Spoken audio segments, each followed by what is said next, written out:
Lectrice sauvage. Lectrice sauvage. Lecture sauvage. Une lectrice boulimique. Carnivore peut-être. J'adore toucher les livres. Stay wild, keep reading. Le podcast qui donne envie de lire. Animé par Sylvia Mine et produit par Reading Wild.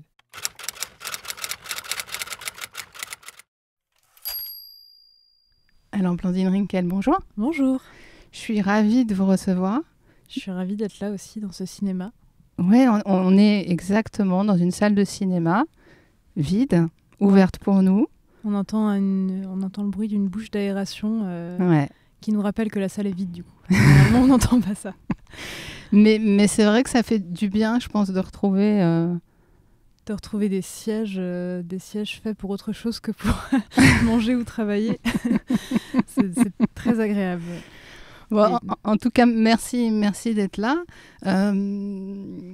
Vous êtes écrivain, musicienne. Ah, c'est drôle, vous dites écrivain, musicienne et non pas écrivaine et musicien, par exemple. Ah, j'aurais pu. Auteur, avec un E. Moi, c'est un mot que j'aime bien. Je pense que j'ai ma colonne vertébrale, c'est l'écriture, très clairement, et depuis l'enfance, l'adolescence.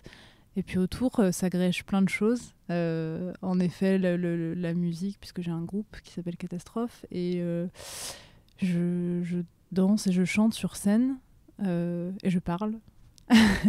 Mais c'est comme des manières un peu de... Je sais pas comment dire, de rencontrer des gens, d'aérer le corps, des manières de rester vivant, de se sentir vivant. Mais je considère vraiment comme tout ça agrégé autour d'une colonne vertébrale claire qui est la lecture et l'écriture. Alors, c'est la question de ce podcast Stay Wild Keep Reading, c'est Blandine Rinkel, quelle lectrice êtes-vous ?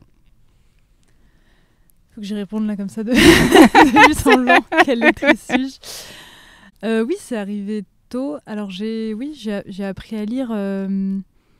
ma mère m'a appris à lire, elle tenait à m'apprendre à lire très tôt. Je pense que c'est une des choses qui lui importait le plus, que je lise et que j'aille à la bibliothèque. Je ne sais pas pourquoi. Si je sais, c'est parce qu'elle vient d'une famille pauvre, paysanne, bretonne, et qu'elle s'est vraiment comme extraite de sa classe, de la classe à laquelle elle était destinée par les études, par le fait qu'elle est devenue professeure d'anglais, par les langues. Elle a appris plusieurs langues et c'est vraiment ça qui lui a permis de voyager, de rencontrer, de s'extraire des déterminations. Et donc bref, elle m'a appris à lire jeune, à, je sais pas, 4-5 ans. 4-5 ans, ouais. Ouais. Et je suis arrivée en CP, je savais lire. Ma mère ne voulait pas que je saute de classe parce qu'elle avait peur que ça me perturbe.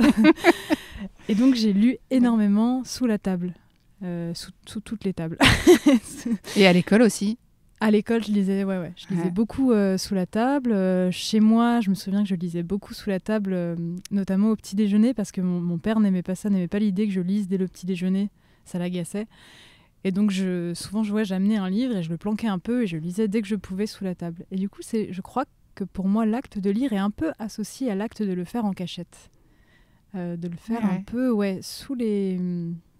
Par exemple, j'aime bien dans la vie de musicienne que j'ai, dans la vie de tournée et tout ça, j'aime bien toujours avoir un livre un peu là, dans un sac ou dans un manteau et le sortir un peu en contrebande. Le sortir, je sais pas, pendant le catering, pendant que tout le monde est en train un peu de discuter, ou pendant les balances, à des moments en fait, où on n'est pas tout à fait censé lire. Illicite. Ouais, tout à fait. Je pense que pour moi, il y a vraiment un rapport assez direct entre la lecture et le secret. Ouais, le plaisir de parler à quelqu'un ou d'entendre quelqu'un vous parler sous la table. Comment vous définiriez justement ce plaisir de lire ?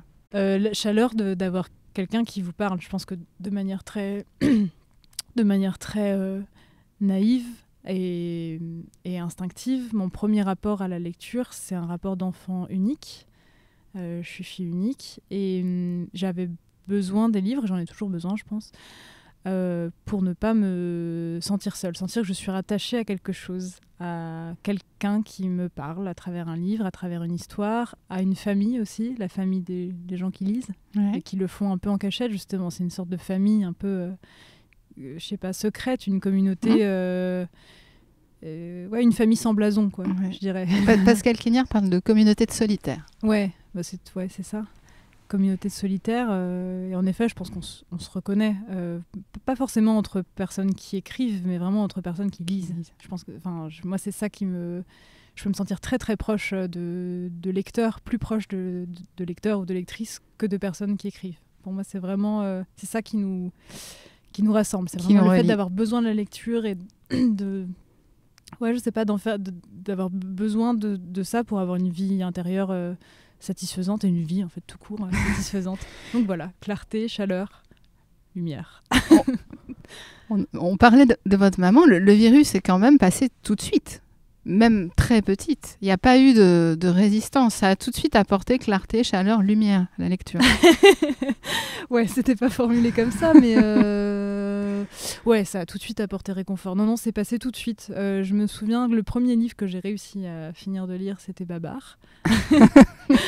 Et Babar, franchement, clarté, chaleur, lumière. On va garder Non, et après, j'ai lu la Comtesse de Ségur, pas mal. Je pense que les livres étaient dans la bibliothèque très très hétéroclite chez moi, pas très grosse bibliothèque, mais bibliothèque avec des choses très très variées. Vraiment, Marc Lévy, la Comtesse de Ségur et Victor Hugo à côté, sans discrimination. Et c'était la bibliothèque de votre maman alors plutôt. C'était les livres de ma mère. Ou c'était les livres aussi peut-être qu'elle voulait que je lise, je sais pas. Oui. Qu'elle espérait que je lise. Bon, en tous les cas, Comtesse de Ségur, vraiment impression que c'était difficile à lire. Je pense que je l'ai lu un petit peu plus tôt que je sais pas, que ce pourquoi le livre est fait. Je sais pas, je pourrais pas dater exactement, mais je me souviens que ça me semblait difficile. J'avais vraiment l'impression de devoir faire un effort, surtout pour les mémoires d'un âne. Vraiment là, quelque chose m'échappait. Je me souviens vraiment, mais c'est une sensation agréable. C'est presque la sensation du premier vrai effort fait volontairement. C'est-à-dire pas quelque chose auquel me forçaient mes parents. Je pouvais tout à fait arrêter de lire les mémoires d'un âne. On m'en aurait pas tenu rigueur. Je veux dire, c'était pas comme finir ses légumes ou on m'a pas éduqué forcément à lire les mémoires d'un âne, mais moi je voulais vraiment comprendre. Je ne captais rien à ce que cet âne me disait et pourquoi on accédait aux mémoires d'un âne. Ça me semblait pas logique parce qu'on ne parle pas à un âne. Enfin, il y avait plein de choses qui se bousculaient dans ma tête. Je ne comprenais pas et je me suis acharnée sur ce livre. Je ne sais pas si j'ai bien compris à la fin ce que cet âne voulait nous dire. Mais en tous les cas, je me suis dit, tiens, le livre, c'est aussi ça, c'est faire un effort pour accéder à ce que veut nous dire quelqu'un. Et c'est toujours beaucoup ça pour moi, la lecture. Il y a vraiment le sens d'un effort qu'on doit faire pour accéder à clarté, chaleur, lumière. Et il faut quand même fournir, ça demande de l'attention, ça demande du temps, de la patience, ça demande de relire des phrases. Tout n'est pas donné, quoi. Qu'est-ce qui fait que vous continuez à ce moment-là, quand même Je crois que j'ai... c'est assez bizarre et je peux pas me l'expliquer parce que je l'ai pas vraiment dans d'autres endroits de la vie, mais j'ai vraiment un sens presque moral de la lecture. J'ai l'impression qu'il faut rendre aux auteurs, aux livres, l'effort qui a été fourni. Après, il y a des livres que je ne finis pas. Mais c'est vrai que quand je les finis pas, j'ai l'impression quand même de mal faire. Enfin, j'ai quand même un petit truc en moi. C'est arrivé ? Vous en avez un en tête ? Sans que ce soit... C'est juste la rencontre, c'est pas faite, c'est pas négatif forcément. Proust. Enfin, je veux dire, la recherche du temps perdu, je l'ai pas fini. Et pourtant, je prends du plaisir. Il y a des paragraphes que je trouve sublimes, qui soudain me déclenchent. Et je me dis, mais bien sûr, quelle évidence. Évidemment, ça va me tenir en haleine. Et en fait, non, je le reprends. Ça m'ennuie, quoi. Donc, je dois lutter contre un ennui. Et c'est quand même très long, la recherche. Ouais. Pourtant, il y a des livres. J'ai lu des livres. Enfin, je veux dire, j'ai pas peur de la longueur, mais en l'occurrence, c'est un ennui quand même qui dure. Et je prends plaisir à des paragraphes, à des phrases comme ça, séparées. Mais ouais, narrativement, je n'arrive pas à être... happée.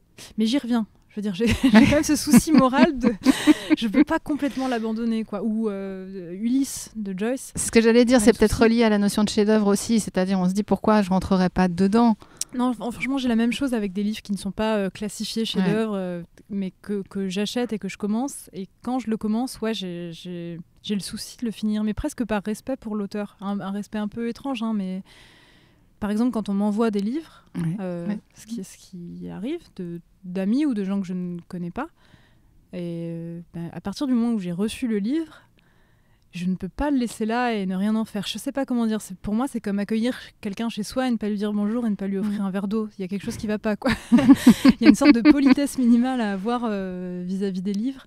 Alors, je dis ça, mais pas du tout pour d'autres que moi. Enfin, je ne considère pas du tout que c'est une injonction morale. Chacun devrait finir. Tout. Pas du tout. Au contraire, j'ai beaucoup de sympathie pour les gens qui abandonnent les livres et qui en font qu'à leur tête. Je crois que ça fait partie des droits imprescriptibles du lecteur de ne pas finir un livre de Daniel Pénac. Ouais. J'en parle à dessein parce que je crois que c'est un auteur assez tôt qui vous a ouais, c'est vrai. Et j'aime bien d'ailleurs cette impertinence-là. Et je me sens d'ailleurs même plus proche, je pense, des gens qui considèrent les livres comme ça, comme des gens, des personnes, je sais pas, avec qui on est amis et donc le rapport tient et se fait et on suit l'histoire et on suit la voix, on suit la narration, ou avec qui on ne l'est pas et on les laisse vivre leur vie. Je trouve ça très sympathique. Mais juste moi, j'ai une sorte de souci moral que je comprends. Que je comprends très bien. Il y a une éthique de la lecture, un truc... Alors, les premiers auteurs, justement, qui vous ont vraiment donné envie de tourner la page, je parlais de Daniel Pénac. Il y a aussi, je crois, Virginia Woolf. Parlez-nous un peu de ces premières grandes rencontres avec des auteurs. Ouais, alors, ça, c'est un peu le moment où la littérature... Alors, donc, Daniel Pénac, Virginia Woolf et moi, Christiane F., 13 ans, droguée, prostituée. C'est des livres que j'ai lus vraiment en même temps, je pense en 6e, peut-être. À mon entrée au collège, je pense, ou dans le collège, quoi. C'est des livres que j'avais l'impression de lire en allant dans le monde des adultes. Alors, de manière très forte avec moi, Christiane, 13 ans, droguée, prostituée, je me souviens que je cachais vraiment le livre sous mon matelas ou sous mon oreiller, avec une peur terrible que mon père tombe dessus et qui voit que j'étais en train de lire ce livre. Donc c'était associé, cette fois-ci, la littérature... C'était un peu différent, les livres n'étaient plus seulement chaleur, lumière, compagnie, là. Mais c'était un peu... je vais ailleurs, je m'extrais de ma famille. C'était des sortes de portes ouvertes vers ailleurs, ou plutôt de portes fermées que j'arrivais comme un voleur ou de je sais pas quoi, de barrières que je franchissais alors que je n'aurais pas dû. Daniel Pénac un peu différemment, mais néanmoins, je veux dire pas par le côté sulfureux, parce que c'est pas du tout sulfureux, mais c'était des plus gros livres. Je me souviens notamment de Monsieur Malocène, c'est un livre plus gros, et ça, mes parents lisaient pas vraiment de gros livres. Alors mon père pas du tout, ou alors des livres plutôt il était douanier, donc plutôt des militaires de formation, donc des essais, je sais pas comment dire, historiques peut-être, voilà, des essais historiques, mais alors les romans absolument pas du tout. Et ma mère, quand c'est des gros livres quand même, c'est un peu rébarbatif pour elle. C'est pas évident. C'est pas ce qu'elle lit. Donc je sais pas, j'entrais un peu dans un autre monde. Avec Virginia Woolf, c'était vraiment l'écriture. C'était quand même une écriture. C'est Les Vagues que j'ai lu en premier. C'était une écriture plus abstraite, je dirais, quoique je le pense pas aujourd'hui. Enfin moi je trouve ça assez concret. Mais je veux dire la découverte de l'écriture, du style de Virginia Woolf. C'était entrer dans une littérature de l'invisible, complètement. Je veux dire, où c'était pas que Mémoire d'un âne, bien sûr, c'était de l'invisible, mais c'était quand même, on pouvait dessiner, on pouvait voir, on aurait pu faire un film de ce qui était écrit. Alors que Virginia Woolf, faire un film à partir des vagues, c'eût été inventé complètement un autre film. Je veux dire, c'eût été une adaptation, mais on ne pouvait pas montrer ce dont elle parlait directement. C'est un peu la question du style. C'est Flaubert faire un livre sur rien. Je pense que ça touche. Ça. Mais vous découvrez le style, en fait. Vous le découvrez comment, Virginia Woolf? C'est dans la bibliothèque de votre maman aussi? Non. Ou déjà vous allez explorer un peu? Non, c'est pas dans la bibliothèque de ma mère, Virginia Woolf. Je me demande si je le découvre pas grâce à une amie qui s'appelle Alban. Je suis pas sûre que je le découvre grâce à elle, je suis sûre que je le découvre avec elle. Une amie d'enfance qui est toujours mon amie d'ailleurs, et qui aimait beaucoup lire aussi. Et je sais pas comment on tombe dessus. Je vais pas inventer, j'ai pas le souvenir exact. Mais je me souviens qu'une fois qu'on est tombé dessus, on commence à apprendre par cœur, quoi. Et puis ça nous appartient à nous et à personne d'autre. C'est-à-dire qu'au collège, personne ne lit ça. Non. Ma mère ne lit pas ça. La sienne, je pense pas non plus. Les pères non plus. et donc, ouais, ça nous appartient. On a l'impression d'être tombé sur quelque chose de précieux qui n'appartient qu'à nous et qu'on va choyer, quoi. Et là, on commence à deux, hein, franchement à deux. Ouais, c'est joli ça. Ouais, ouais, c'est vrai. Ça a vraiment compté. Dans tous mes premiers rapports au livre, j'ai l'impression de les avoir vécus à deux. Ah oui. Ouais, avec cette fille. Ouais. Et on commence à... Moi, je commence à recopier beaucoup. Je pense que Virginia Woolf est une des premières qui me fait recopier. Donc j'avais des carnets. Avant ça, j'avais déjà des carnets, mais c'était plus des carnets où j'essayais des débuts d'histoire. Alors mon premier petit roman s'appelle Nous les gens. Ouais. Vraiment petite, hein. Enfin, je devais avoir, je sais pas, 8 ans. Ah oui. Ouais, c'est vraiment un petit truc. Mais dans la démarche, c'est tôt. Ouais, c'est tôt. Mais je m'assois, c'était en Vendée, je m'assois, je prends une chaise, je la mets dehors. Et je regarde les gens passer dans la rue et je me dis, je vais écrire un livre. C'est incroyable, ça n'a jamais été fait. Je vais écrire un livre où je vais inventer les pensées qui passent par la tête des gens, de ces gens qui marchent dans la rue pour aller à la mer. C'est joli. C'est très joli. Je suis pas sûre que sur un plan littéraire. Non, mais c'est une très jolie idée, aussi jeune.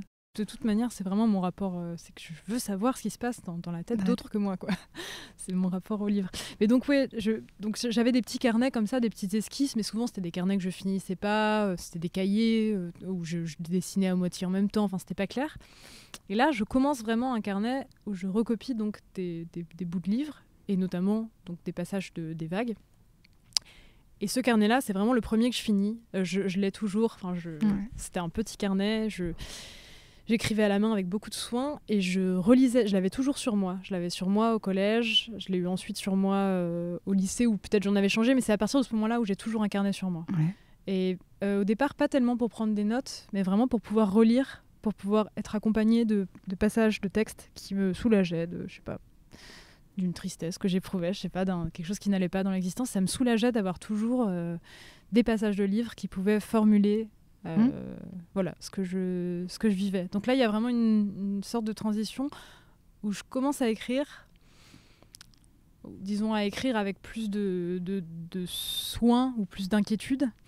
Mais je commence à écrire en recopiant les autres, en fait. Pas en écrivant pour moi, mais c'est là où, c'est là où je pense que j'ai commencé à apprendre à écrire en recopiant avec grand sérieux et grande force de soin, notamment Virginia Woolf. Mais cette intention d'archiver les émotions ou les sentiments ou les pensées d'autres, c'est quelque chose qui vous est resté, je crois. Oui, complètement. Je fais toujours exactement la même chose, en fait. Ouais. J'archive, je crois que j'ai 7 blogs différents qui sont privés, sauf un qui s'appelle Infusion, que j'ai rendu public avec pendant le confinement. 3 F, je crois. Comment ? Il y a 3 F. Dans Infusion, ouais. Pour le trouver, c'est pour nos auditeurs. Oui. Qui était privé longtemps, et puis que j'ai rendu public pendant le confinement, parce qu'il y avait je sentais qu'on avait tellement besoin de, je sais pas comment dire, de se raccrocher à des mots, à des phrases... Donc j'ai rendu ça public pour avoir une sorte de lien avec les gens, alors qu'on était tous isolés les uns des autres. Mais sinon, oui, c'est quand même un archivage qui est privé, qui est une sorte de cerveau externe. Ouais. C'est-à-dire que chaque fois que je tombe sur un paragraphe dont je sens qu'il veut en dire plus, qu'il y a une intensité, ou qu'il y a, je sais pas, c'est assez énigmatique ce qui me fait le recopier, mais je le recopie. Chaque fois que j'entends, je sais pas, dans une chanson, des phrases, soudain, un alliage de phrases qui veulent en dire plus, pareil, je le recopie. J'archive aussi sur un autre blog des images dont, je sais pas, c'est comme ça, je les archive. Vous y revenez au moment d'écrire ? Est-ce qu'il y a un lien qui se fait quand vous écrivez ? Est-ce que vous parlez de cerveau externe ? Ouais, complètement. J'y reviens surtout pour redéclencher le désir. Et comme je pense que j'ai entre guillemets appris à écrire, je sais pas si on apprend à écrire, mais oui, sans doute. En tous les cas, j'ai eu envie d'écrire en lisant. Aujourd'hui, c'est toujours le cas, c'est-à-dire que j'ai vraiment besoin d'être dans une énergie de lectrice pour écrire. Quand je suis pas en train de lire un livre qui me plaît, qui me prend, j'ai du mal à écrire, ça coule pas. C'est pas... Je le fais quand même, mais ça réclame des efforts, c'est plutôt laborieux et en général, ce qu'il en ressort sera supprimé peu de temps après. Mais en revanche, quand je suis prise dans un livre, en fait, prise aussi dans un dialogue, je crois, parce que j'envisage je réponds beaucoup à ce que je lis. Pas forcément en écrivant, mais je veux dire, je lis avec un engagement qui est l'engagement d'un dialogue. Comme là, on est en train de parler, je vous réponds et je ne parlerai pas comme ça toute seule. Mais je suis un livre. Voilà. Non, mais c'est un peu la même chose avec c'est un peu la même chose avec les livres, quoi.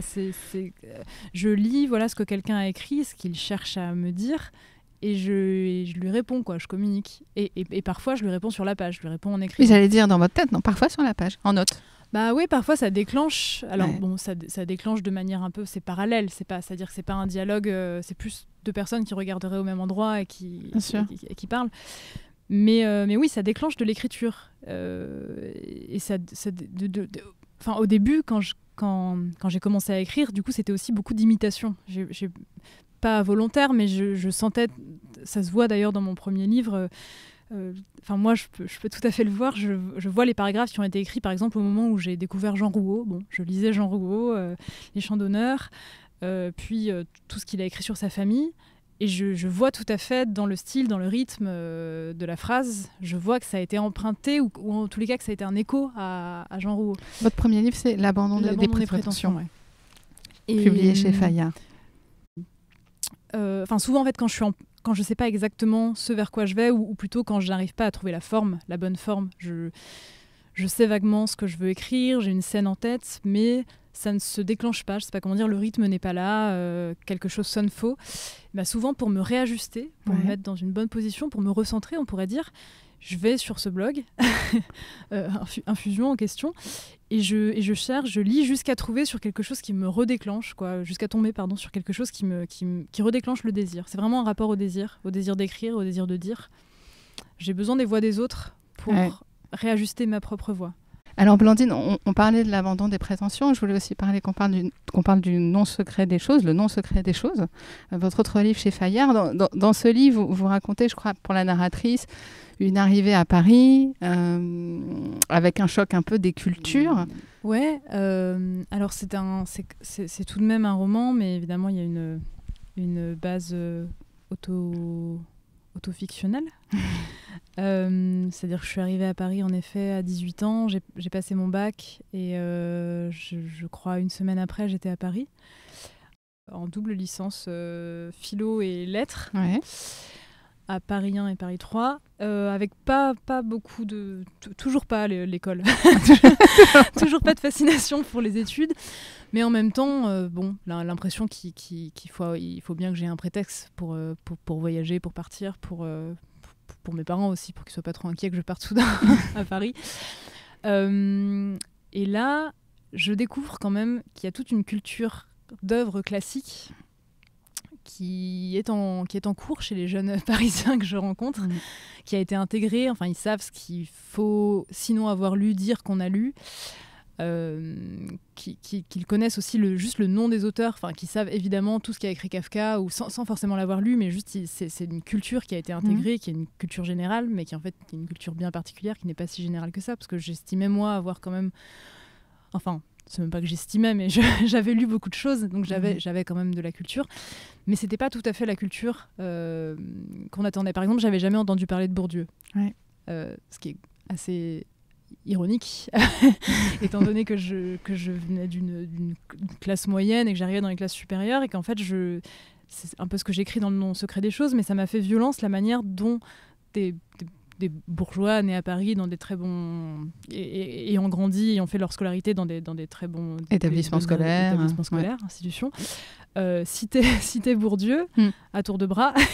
Et moi, la violence symbolique que j'éprouvais, c'était de ne pas connaître Bourdieu. Je trouve qu'il y a quelque chose... je n'avais pas été formée politiquement, sociologiquement.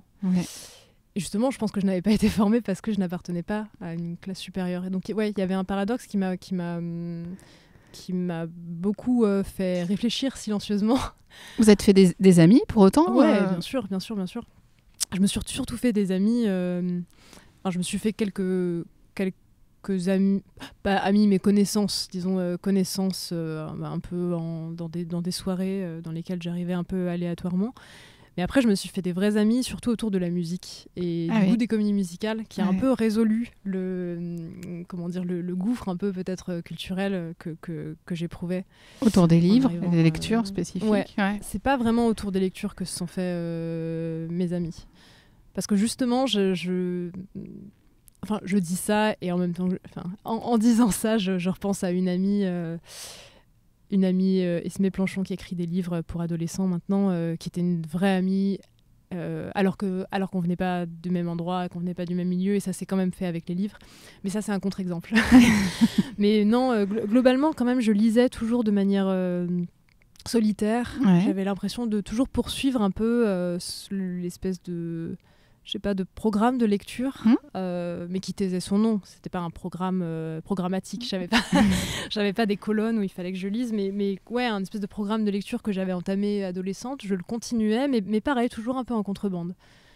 Toujours de manière un peu sauvage. Pour moi, quand même, la littérature, mon rapport au livre, il est quand même... il reste sauvage et intime. Même aujourd'hui, il est pas tout à fait social, quoi. J'ai jamais vraiment trouvé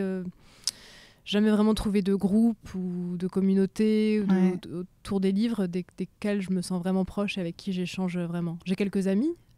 Pour autant, avec qui vous partagez des goûts communs, parce qu'on parlait même de cette amie plus jeune.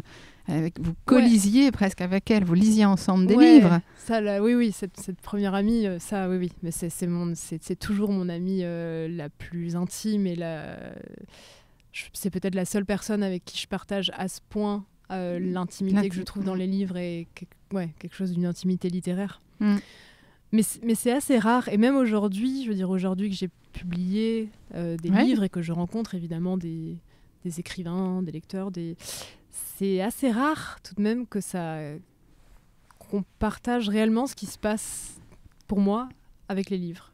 J'ai l'impression de discussions un peu autour, à côté, mais c'est très rare qu'on parvienne à cette espèce de zone invisible, intime, étrange, qui est la zone de la lecture.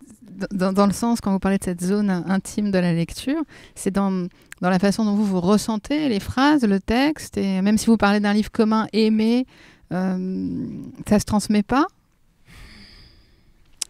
Oui, je pense que je retiens moins dans les livres les histoires, la narration, les personnages. Je peux par exemple être tout à fait incapable de vous dire le nom d'un personnage qui pourtant déclenche chez moi un état, je sais pas, une joie, une fascination, j'en sais rien, un état d'être assez fort. Mais je peux tout à fait oublier son nom ou même son statut social, mais il me reste une sorte d'impression, une espèce de... Je crois que c'est Nabokov qui parlait de ça, d'une traînée de couleurs, une impression sans nom, une chose comme ça, un peu invisible. Et je crois que c'est ça que je préfère dans les livres. Je peux prendre goût à apprendre des choses, à avoir des informations par des livres, me documenter avec des livres, mais c'est pas le plaisir sauvage et premier que j'ai à la lecture, et qui est le plaisir d'une sensation, d'un truc invisible, quoi, de quelque chose qui ne peut passer que par la littérature, que je pourrais pas lire dans un essai, que je ne pourrais pas voir dans un film, quelque chose qui pour moi propre à la littérature et qui est infime et invisible et sensationnel au sens appartenant aux sensations. Oui, qui est peut-être un peu lié aussi à ce que vous ressentez d'un rapport intime avec un auteur. C'est ce que vous disiez tout à l'heure, une correspondance. Vous passez déjà un moment avec quelqu'un finalement. Oui, c'est ça. Et je pense que dans les rapports sociaux qu'on peut avoir autour des livres, c'est très rare qu'on dépasse aussi la pudeur qu'on a quand on parle avec des gens. Forcément, on a une pudeur, des gens qu'on ne connaît pas tout à fait. Enfin voilà, il y a une pudeur, et cette pudeur, elle est quand même lâchée dans les livres.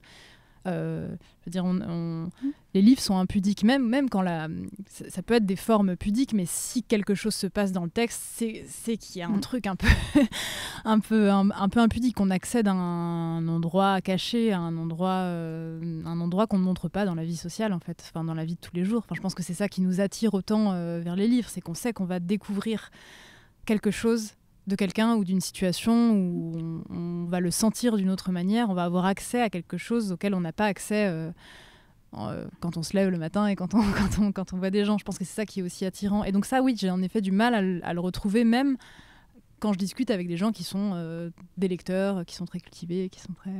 c'est assez rare que ça se passe. Est-ce que pour autant vous aimez offrir des livres que vous avez aimés à vos amis, partager quand vous avez un coup de cœur? Est-ce que ce partage-là, cette société-là de la lecture fait partie de votre vie? J'adore, ouais. J'aime beaucoup. Je sais jamais tout à fait ce qui se passe après. Là, par exemple, j'ai beaucoup offert Croire aux fauves de Nastasia Martin. Donc, récit d'une anthropologue qui s'est fait manger le visage. C'est assez beau comme expression.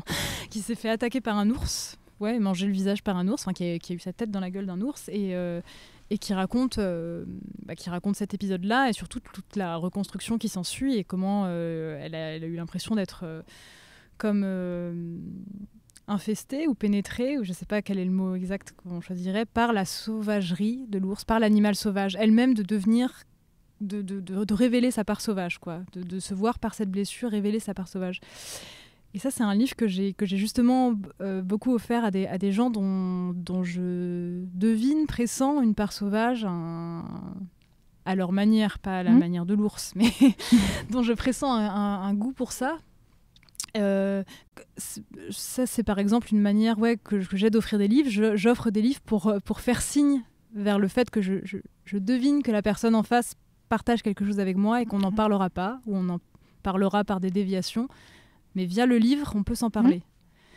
Mais bon, malheureusement, souvent, après, on me reparle plus tellement des livres que j'ai offerts. Donc, c'est aussi rare que ça se passe. Mais de manière générale, je trouve... Je sais pas. Et vous en reparlez, vous? Si on vous offre un livre, vous en reparlez à la personne qui vous l'a offert? Et on m'offre très peu de livres. C'est vrai? Franchement, on n'ose pas? Mon copain m'offre des livres. Mais souvent, il ne les a pas lus. Il me les offre par gentillesse. Mais en pensant que ça va vous intéresser de la même manière. Bien sûr. Bah ouais. Et moi, je lui en parle, mais comme il ne les a pas lus, c'est intéressant, mais du coup, on n'échange pas tout à fait sur le livre. Mais non, en fait, on ne m'offre pas de livre. Hein. Je cherche. C'est très rare. Ouais, peut-être qu'on n'ose pas. Vous lisez beaucoup, je crois. Vous pouvez lire un livre qui vous capte, vous pouvez le lire dans la journée? Ouais, non, je lis vraiment beaucoup. Je peux lire dans la journée un livre, je lis au moins... Je veux pas non plus surestimer mes capacités de lecture, parce que quand même les livres que je lis aujourd'hui sont quand même gros, mais je pense que je lis au moins 3 livres par semaine. 3-4 livres par semaine. En même temps? Non, plutôt l'un après l'autre? Vous pouvez ouvrir plusieurs livres en même temps, vous pouvez avoir plusieurs conversations. Par exemple, je lis 2 livres en même temps. Je lis Après tout de Philippe Forest, un petit essai qui vient de paraître chez PUF, et je lis en même temps Le Monde d'hier de Stefan Zweig. Je pense que je les lis en même temps parce que ce sont 2 essais aussi, et un essai contemporain qui vient de paraître et un essai qui a presque un siècle. Donc il y a quelque chose qui me plaît dans le fait de faire un aller-retour.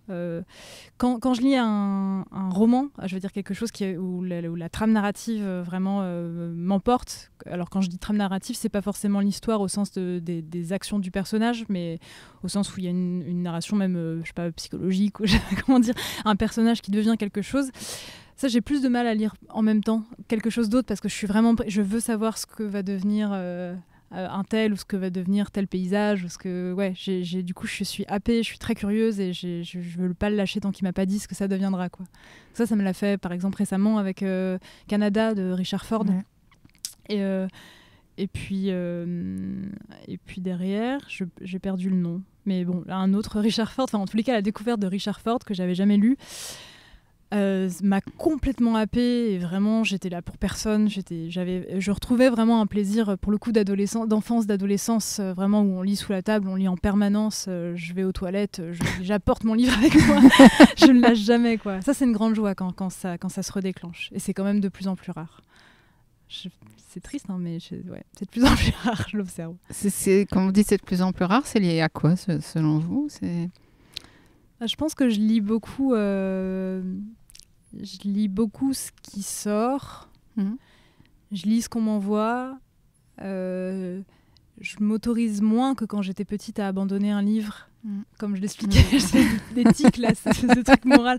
Donc je m'autorise moins à abandonner. Donc j'ai souvent des livres en cours qui me satisfont, mais qui ne m'entraînent pas tout à fait, quoi. Comme je sais pas, comme des discussions de travail un peu qu'on aurait.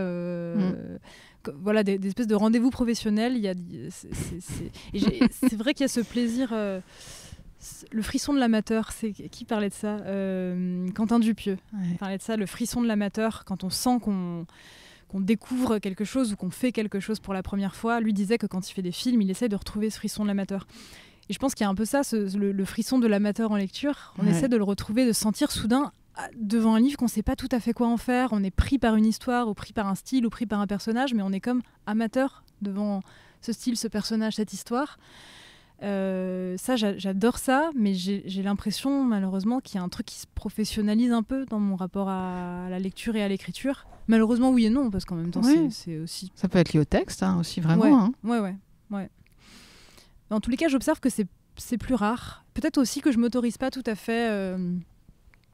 C'est un peu honteux, mais je m'autorise pas tout à fait à lire des choses qui me font vraiment plaisir. J'ai l'impression qu'il faut lire certaines choses, certains livres, avec une sorte d'idée que quand même il faut les classiques, il faut quand même que j'arrive à tous les intégrer. Et donc ils me font pas toujours plaisir, ces classiques. Parfois je trouve ça vraiment laborieux. Je peux trouver ça très beau après du labeur. Enfin, c'est que je crois à l'effort. Je crois qu'après l'effort il y a un résultat.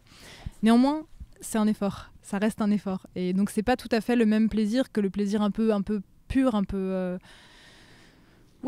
plus innocent que j'avais quand je lisais plus petite, et que si ça me demandait trop d'efforts, j'abandonnais.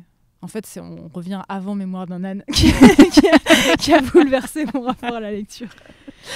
Quand vous aimez un auteur, quand il y a cette rencontre, quand il y a ce frisson de l'amateur, vous avez tendance à avoir envie de lire tous les livres, ou c'est vraiment juste le livre, l'histoire et...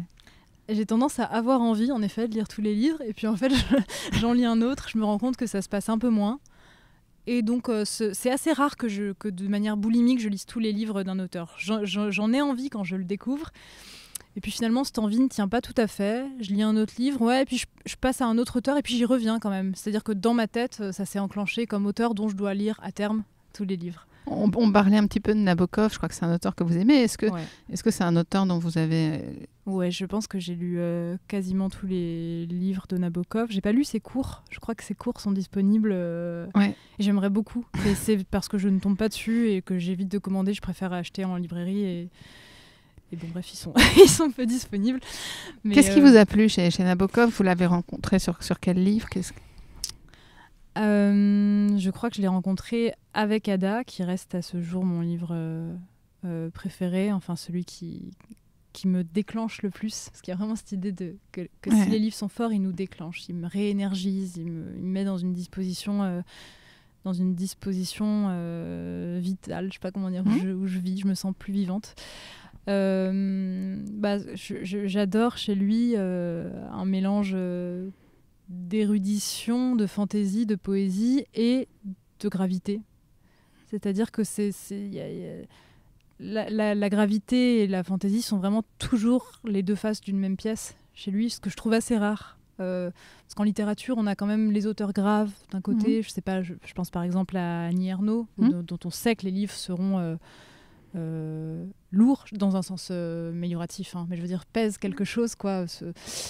Voilà, vous remueront, vous diront aussi le réel. Il y a cette idée que ça devra dire ce qui est, Et d'un autre côté, on aurait les auteurs un peu, je sais pas, un peu plus fantaisistes. J'en sais rien. Je pense à Éric Chevillard qui joue plus avec le langage, qui ont. Et après, par exemple, chez Éric Chevillard, je pense qu'il y a une réelle gravité, mais dans l'imaginaire un peu qu'on a autour des livres, on a un peu cette répartition, quoi. Je sais pas, l'espèce humaine de Robert Antelme, qui est un de mes livres fétiches, c'est évidemment un auteur grave dans la tête des gens, alors que je pense d'ailleurs qu'il y a plus d'humour et de malice que prévu dans ce livre grave. Mais en tous les cas, chez Nabokov, dans la tête des gens, c'est à la fois un auteur grave et à la fois un auteur fantaisiste, joueur, érudit. Et je trouve que c'est un des très rares auteurs qui a cette double casquette. Et c'est vraiment un maître de l'invisible, je trouve. Enfin, il parvient vraiment à dire l'invisible comme rarement, Je trouve que dans Ada, donc c'est une histoire d'amour qui n'est pas tout à fait vécue, enfin qui est un peu impossible. Je ne dis pas pourquoi au cas où quelqu'un ne l'ait pas lu.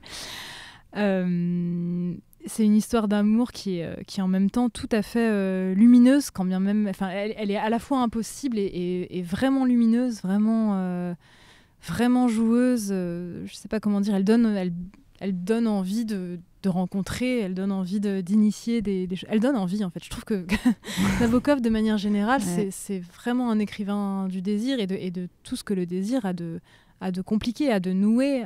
C'est pas le désir solaire où on se mettrait tous à courir gaiement et à se rapprocher les uns des autres et à s'embrasser. Enfin, Ce qui pourrait être un rêve quand même un peu en ce moment. Hein. Ouais, ce qui en ce moment est clairement un rêve. C'est de l'ordre quand même. Non, mais c'est le désir déniaisé, quoi, Nabokov. C'est le désir tragique et torride à la fois. Ouais, c'est vraiment un modèle, quoi. J'ai l'impression que tant que j'aurai ces livres à portée de main, je continuerai à écrire parce que pour le coup, je me lasse vraiment jamais de le lire, de réouvrir, de voir un paragraphe. Et quand je le lis, j'ai systématiquement envie d'écrire. Donc c'est un espèce de remède à la perte d'enthousiasme quant à l'écriture. Oui, au désir, c'est très lié désir, hein, dans tout ce que vous nous livrez désir, aujourd'hui. C'est le désir. Et effectivement, la lecture, c'est vraiment... vous êtes une lectrice qui écrit. Et, je suis pas du tout une écrivaine qui lit. Ouais. Non, je suis vraiment une lectrice qui écrit. D'ailleurs, je crois que c'est Georges Steiner dans des entretiens qui dit qu'il aurait... Bon, alors lui, c'était vraiment un critique littéraire, mais il disait qu'il serait honoré si on se souvenait vraiment de lui comme de quelqu'un qui avait dédié sa vie à lire et quelqu'un qui lisait bien, qui lisait vraiment, qui lisait en donnant toute l'attention que les livres nécessitent. Et moi, je serais heureuse si on se souvenait de moi. Pas du tout. Je pense pas du tout à la postérité, hein, mais je veux dire, si même mes amis ou même se souvenaient de moi comme quelqu'un qui lit et qui... J'ai l'impression que c'est prétentieux de dire qu'il sait lire, mais en tous les cas, qui donne vraiment de l'importance au livre. Oui, qui fait pas semblant, quoi. Et qui donne peut-être aux autres envie de lire. Est-ce que c'est quelque chose qui vous tient à cœur, ça ? Si vous rencontrez quelqu'un qui lit moins, ou qui n'a pas cette évidence pour les livres, est-ce que vous avez envie de le transmettre, de changer ça ? Alors, j'ai éprouvé de la satisfaction en allant faire des ateliers auprès de jeunes publics, de lycéens, souvent dans des lycées professionnels. Au Liban aussi, j'avais passé un mois là-bas à faire un peu des ateliers d'écriture, mais qui en fait étaient un peu des ateliers de lecture. Hein. C'est juste qu'on a moins d'ateliers de lecture que d'ateliers d'écriture. C'est d'ailleurs étrange, ça pourrait tout à fait avoir lieu des ateliers de lecture. Et pas trop. Hein. Non, et encore plus aujourd'hui, je pense, parce que dans l'attention, justement, dans tout ce que convoque la lecture, l'effort, c'est pas toujours l'évidence, ça se transmet pas aussi facilement. Et je pense qu'on se dit, ah tiens, moi j'aimerais écrire, on se dit pas, moi j'aimerais lire, ce qui est dommage, parce que vraiment, je pense que c'est une plus-value dans la vie. C'est du sel, quoi, sel de la vie. Mais non, et dans ces ateliers, j'avais vraiment la satisfaction de sentir que j'avais donné envie de lire. Je sentais vraiment ça, que le désir, enfin il y avait un passage de désir comme un relais, quoi, qu'on se passerait, que de parler avec enthousiasme de certaines lectures avait suscité des vocations de lecteurs. Moins que d'écrivain. mais bon, je me fais pas non plus, je pense pas non plus avoir une mission. Enfin, je trouve ça un peu prétentieux, quoi, que de se voir comme missionné de. Non, c'est plus dans le sens peut-être du sel de la vie, côté duquel les gens pourraient passer. J'ai l'espoir, en parlant de livres, que ça puisse déclencher en tous les cas des curiosités. Après, je trouve ça vraiment compliqué. En plus, moi, j'évolue entre deux milieux. Enfin, il y a le milieu littéraire, d'une part, où, a priori, on n'a pas à déclencher les gens, ils lisent déjà. Et dans le milieu de la musique, pour le coup, il y a quand même une indifférence assez manifeste à la lecture. J'ai l'impression qu'aujourd'hui, beaucoup de personnes, d'artistes lisent, mais plutôt des essais, plutôt des choses pour pouvoir se placer sur un plan plus... sociologique ou politique, mais je ne sais pas si c'est tout à fait partagé ou à la mode, la lecture de romans, la lecture plus littéraire, quoi. J'allais dans votre collectif Catastrophe, Les musiciens, ils lisent comme vous. Vous êtes la lectrice du... Ouais, je suis quand même...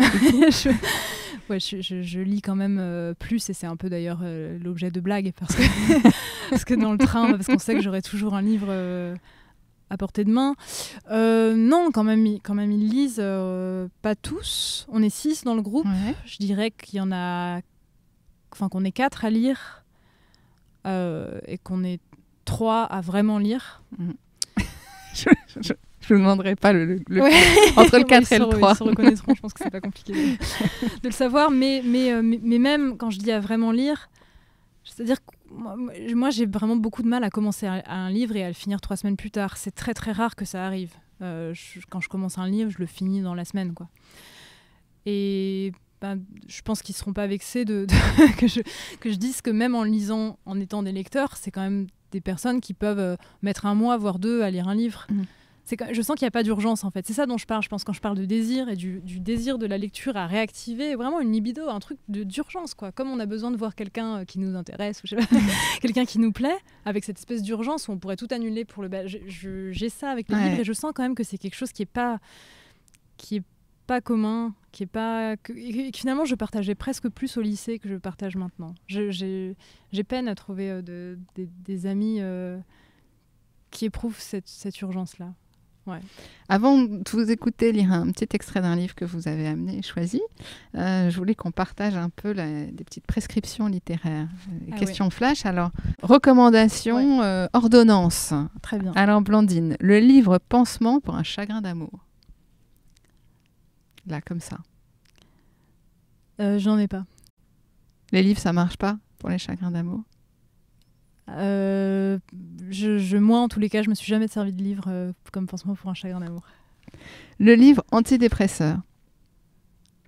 Henri Miller, Le Colosse de Maroussi, par exemple, où il est ébahi devant des paysages grecs. Il y a une joie, de toute façon, dans l'écriture d'Henri Miller. Une joie, encore une fois, une joie féroce, une joie une joie tragique, une joie à qui ne peut rien arriver.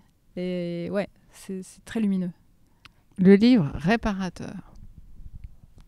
Le Lambeau de Philippe Lançon, puisque ça raconte la propre réparation de sa mâchoire. Donc Philippe Lançon qui a été touché dans la rédaction de Charlie Hebdo et qui a été dont la mâchoire a été la mâchoire a été blessée par un coup de Kalachnikov, et qui raconte sa réparation à l'hôpital, et sa réparation notamment avec les livres qu'il avait lus, qui lui revenaient en tête, et notamment des phrases justement comme ça qui reviennent dans sa réparation et qui le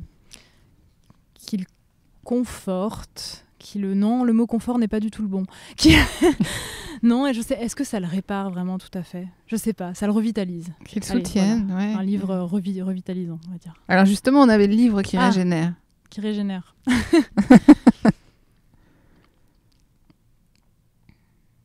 On en a cité plein, hein. C'est le désir, c'est vous, les livres vous régénèrent. Ouais, de manière... les livres que j'aime me régénèrent. Eh ben, je vais dire L'Appel sauvage de Jack London. Ouais, ça régénère, ça donne envie de courir, ça donne envie d'aller dans des grands espaces américains, je sais pas, de voir des animaux, de se mettre à 4 pattes et de ne pas en avoir honte, de choses bizarres comme ça. Ça régénère. Tout d'un coup, je pense à Castagneda en vous écoutant. Ouais. Le livre qui bouleverse. Je vais dire Leurs enfants après eux de Nicolas Mathieu. Parce qu'il y a la dernière phrase en fait du livre, alors que le livre m'avait beaucoup plu mais ne m'avait pas ému spécifiquement, et soudain la dernière phrase a déclenché chez moi des larmes. Voilà, je trouve ça fort qu'une phrase comme ça déclenche quelque chose. Vous vous en souvenez de la dernière phrase? L'effroyable douceur d'appartenir. Mais si on n'a pas lu le livre, on ne comprend pas ce qu'il y a de bouleversant dans cette phrase. Mais c'est très beau, ça donne envie de l'entendre en tout cas quand on vous écoute. Le livre pour comprendre le monde. Le livre pour comprendre le monde, eh bien, Pierre Bourdieu. La reproduction, du coup. Le livre pour amuser la libido. Les journaux d'Anaïs Nin. C'est un livre que vous avez aimé, qui compte pour vous? Qui a compté quand je suis arrivée à Paris et que je découvrais un peu... J'avais lu Henri Miller avant Paris, qui m'avait donné d'ailleurs envie de vivre à Paris. Et puis j'ai lu un peu Anaïs Nin et ouais, ça a compté. Ouais, je partageais cette lecture avec une amie dont il est un peu question dans Le nom secret des choses d'ailleurs. Et ça a déclenché quelque chose. Le classique indispensable. Le classique indispensable, L'homme sans qualité de Robert Musil. Que j'ai... Alors, typiquement, livre qu'on dit ennuyant et qui, moi, ne m'a pas du tout ennuyé, que j'ai vraiment adoré. Je l'ai lu alors que je vivais à Londres. Et je pense que c'est ça aussi, j'avais très peu de rapport avec le français. Enfin, je croisais très peu de gens qui parlaient français et j'avais vraiment besoin de phrases compliquées en français. J'en avais marre des échanges hyper simples, soit en anglais, soit en français. Et énorme plaisir de découvrir cette écriture de Robert Musil, à laquelle je reviens souvent aussi. Je relis souvent je pense que je ne le relirai jamais en entier parce qu'il est long à lire quand même. Ouais. Mais je reviens souvent à des paragraphes. Ouais. C'est quelque chose qui me réactive, ça aussi. Le bijou méconnu. Eh bien... Simple journée d'été de Frédéric Berthet, mais ça devient un peu un mot de passe pour initier à Frédéric Berthet. Alors je citerai aussi Victor Pouchet, Autoportrait en chevreuil. Non, en fait, Victor Pouchet, Pourquoi les oiseaux meurent, son premier roman. Le coup de cœur du moment. Nicole Krauss, Forêt obscure. Je crois qu'elle sort un nouveau livre en mai. J'ai très hâte de le lire. Et Leslie Jamison et Maggie Nelson, j'en donne 3, voilà, que des femmes. Et avec le frisson de l'amateur. Le découverte. Pour les 3, ouais. Ouais, différemment pour chacune, mais chacune m'a vraiment surprise. Vraiment une écriture, des écritures nouvelles et qui m'ont vraiment donné envie d'écrire à des moments où je trouvais plus trop, je sais pas, la libido n'y était pas. Et Nicole Krauss, là justement, elle a réactivé ma libido, donc là j'écris bien. Enfin, j'écris quoi. Alors, qu'est-ce que vous nous avez amené comme livre pour qu'on vous écoute lire? L'Appel sauvage de Jack London, parce que je l'ai découvert il y a peu, en fait. Il y a peu de temps. C'est mon éditrice qui me l'a offert. Ah, vous voyez qu'on vous offre des livres de temps en temps. Oui, c'est vrai. Mais c'est pas tout à fait... Enfin, c'est parce que je lui parlais de mon projet et c'était une sorte de conseil lecture pour très avisé. Non, mais c'est vrai, en plus, je suis pas juste parce qu'elle m'offre vraiment des livres. On vous écoute.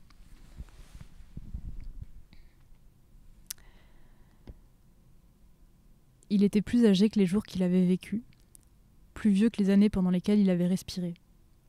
Il liait le passé au présent, et l'éternité derrière lui palpitait en un rythme puissant auquel il se pliait comme s'y plient les marées, les saisons. Il était assis près du feu de John Thornton, chien à large poitrine, à croc blanc et à longue fourrure. Mais en arrière de lui se trouvaient les ombres de toutes sortes de chiens, demi-loups, loups véritables, pressants et insistants, qui goûtaient la saveur de la viande qu'il mangeait, avaient soif de l'eau qu'il buvait, flairaient le vent avec lui, écoutaient avec lui et lui racontaient les bruits de la vie sauvage dans la forêt, qui lui dictaient ses humeurs, dirigeaient ses actions, se couchaient pour dormir avec lui quand il se couchait, rêvaient avec lui et au-delà de lui, et devenaient, eux-mêmes, la substance de ses rêves. Ces ombres lui faisaient signe de manière si impérieuse que chaque jour, l'humanité et ses prétentions s'éloignaient un peu plus de lui. Dans la profondeur de la forêt résonnait un appel, et chaque fois qu'il l'entendait, mystérieusement excitant et attirant, il se sentait forcé de tourner le dos au feu et à la terre battue qui l'entourait, et de plonger au cœur de cette forêt, toujours plus avant. Il ne savait où ni pourquoi. Il ne se posait pas la question, mais l'appel résonnait impérieusement dans les profondeurs des bois. Cependant, chaque fois qu'il rejoignait la douceur d'une terre vierge et l'ombre verte, l'amour qu'il éprouvait pour John Thornton le ramenait vers le feu. Merci beaucoup, Blandine Rincal, pour cette lecture et pour tout ce plaisir de lire et cette envie de lire partagée. Je suis ravie de la partager avec vous, maintenant. Vous avez réactivé notre libido. Quel plaisir. Merci beaucoup et à bientôt. À bientôt. Stay wild, keep reading. Le podcast qui donne envie de lire. Animé par Sylvia Mine et produit par Reading Wild.